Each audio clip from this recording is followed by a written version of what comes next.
तर आरटीओ मधल्या वसुली प्रकरणात आता दररोज नवनवे खुलासे होत आहेत। प्रामाणिक अधिकाऱ्यांवर दबाव टाकून भ्रष्ट अधिकारी त्यांना त्रास देत असल्याची बाब समोर आली आहे। याबाबतचं एक पत्र एनडीटीव्ही मराठीच्या हाती लागलंय।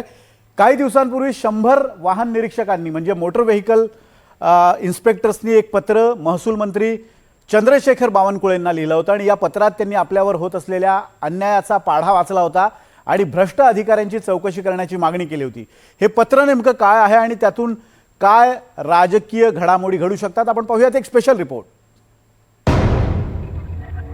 आरटीओ मधील वसुली रॅकेटचा आणखी एक कारनामा।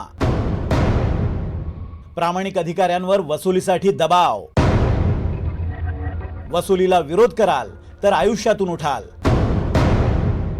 प्रामाणिक अधिकाऱ्यांना भ्रष्ट वरिष्ठांच्या धमक्या।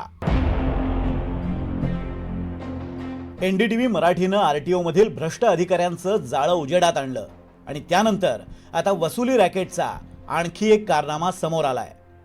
भ्रष्ट अधिकाऱ्यांचं रॅकेट प्रामाणिक अधिकाऱ्यांचं करिअर उद्ध्वस्त करत असल्याची धक्कादायक माहिती एनडीटीव्ही मराठीला मिळाली आहे। विदर्भातील 100 मोटर वाहन निरीक्षकांनी एकत्र येत आवाज उठवण्याचा प्रयत्न केला। 5 एप्रिल रोजी त्यांनी महसूल मंत्री चंद्रशेखर बावनकुळे यांना एक खळबळजनक पत्र लिहिलं। या पत्रातून त्यांनी वसुली गँगचा कच्चा चिठ्ठा बाहेर काढलाय। पत्रातून नेमकी काय तक्रार करण्यात आली होती पाहूयात। जो अधिकारी प्रामाणिकपणे आपलं कर्तव्य बजावतो, जो भ्रष्टाचाराला ठामपणे नाही म्हणण्याचं धाडस दाखवतो, त्यालाच बनावट गुन्हेगार बनवण्याचं षडयंत्र रचलं जातंय। शासकीय अधिकाऱ्यांना गुंडांद्वारे धमकावलं जातंय। खोट्या तक्रारी दाखल केल्या जात आहेत। सरकारी यंत्रणेचा दुरुपयोग करून प्रामाणिक सेवकांची कारकीर्द उद्ध्वस्त केली जाते। तक्रारीत नाव दिलेल्या संशयित अधिकाऱ्यांविरोधात तात्काळ विशेष तपास पथक नेमण्यात यावं। एसआयटी पथकानं भ्रष्ट अधिकाऱ्यांचे call records, tower location, bank व्यवहार आणि स्थावर तसंच जंगम मालमत्ता यांची सखोल चौकशी करावी। एसआयटीचा तपास पूर्ण होईपर्यंत संशयित अधिकाऱ्यांना परिवहन विभागाच्या कोणत्याही कार्यालयात प्रवेश देण्यास प्रतिबंध घालावा, अशा मागण्या 100 प्रामाणिक अधिकाऱ्यांनी बावनकुळेंकडे केल्या। दरम्यान या तक्रारीला 1.5 महिन्याहून अधिक काळ लोटल्यानंतरही कोणतीच ठोस पावलं उचलली गेलेली नाहीत।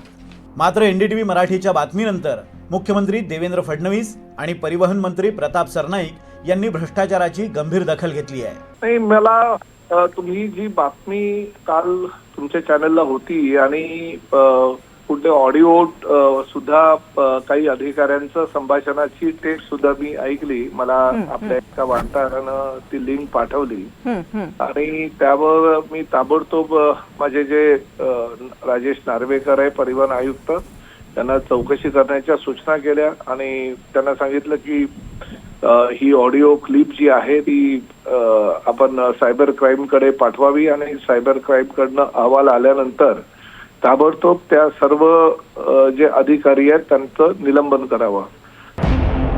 आरटीओ मधील वसुली रॅकेटची व्याप्ती पाहता संपूर्ण मंत्रिमंडळ अवाक झालंय।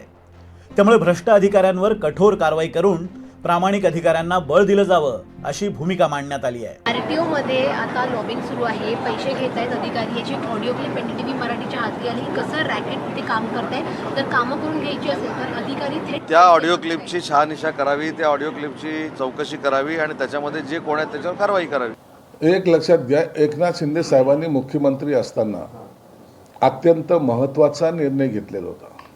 तो काय होता? सगळं महाराष्ट्रातील आरटीओच्या बदल्या या ऑनलाईन होणार होत्या आणि त्यांच्या त्या सगळ्या क्रायटेरिया त्यांचं असलेलं सगळं हे तुम्हाला जेव्हा बदल्याचं सत्र असतं त्या टायमाला ते बोर्डवर तुम्हाला दिसणार होतं। म्हणून याची बदली तिकडं करायची, त्याला शिफारस द्यायची, हे सगळे प्रकार आरटीओमध्ये बंद झाले होते। हा सगळ्यात मोठा रॅकेट त्या ठिकाणी काम करत होतो। जवळपास माझ्या माहितीप्रमाणे हा व्यवहार एवढा मोठा होता की आरटीओच्या बदल्या म्हणलं की त्यावेळेला इतर सर्व बदल्यापेक्षा आरटीओच्या बदल्याला महत्त्व दिलं जायचं, परंतु एकनाथ शिंदे साहेबांनी त्या बंद केल्या आणि त्याच पद्धतीने आता जे ऑनलाईन बदल्या होत आहेत त्यामुळे मला वाटतं भ्रष्टाचार थांबलेला आहे। तरी त्या अधिकाऱ्याने या आपल्या बैठकीमध्ये काय नेमकं केलं याची दखल प्रताप सरनाईक जरूर घेतील आणि तुम्हाला दिसूनच येईल 1-2 दिवसामध्ये त्यांच्यावर कारवाई सुद्धा होईल। परिवहन विभागातील या महाभ्रष्टाचाराचा कायमचा बंदोबस्त करण्यासाठी मोटर वाहन निरीक्षकांनी आता थेट SIT म्हणजेच विशेष तपास पथक चौकशीची मागणी केली आहे. RTO मधील बडे मासे SITच्या जाळ्यात अडकल्यानंतर प्रामाणिक अधिकाऱ्यांची जाचातून सुटका होणार आहे. पण यासाठी सरकार काय ॲक्शन प्लॅन तयार करणार हे पाहणं महत्त्वाचं असेल. मोहसिन शेख, NDTV मराठी, छत्रपती संभाजीनगर.